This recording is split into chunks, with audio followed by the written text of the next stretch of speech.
I'm Steve Gunther. I'm the President and Executive Director at Maryvale. Maryvale is the oldest and longest serving children's institution in Los Angeles, founded originally in 1856. We provide residential treatment, emergency shelter care. We have 2 early education centers, community mental health programs. So we do a variety of things to support children and families in Los Angeles County. One of the things I'm really excited about at Maryvale is we've spent a significant amount of time and effort and resource over the last few years introducing trauma-informed care into the organization.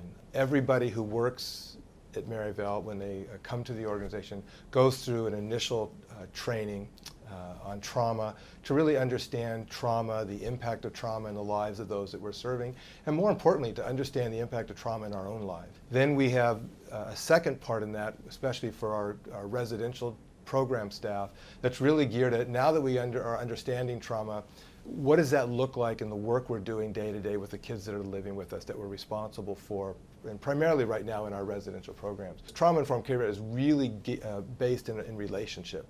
So, what are those relationships we're building, but then also the logical and natural consequences that occur, and it's really been transformational for us.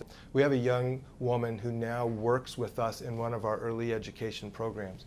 She went through a difficult time as a child with abuse and neglect, was eventually removed from her home, made a decision at one point not to reunite and go home because she felt at the time that it was better for her to remain in our program, understanding that going home might not be a good decision for her at that time. That was a very difficult decision for her, but she continued to look to the future and to work at school.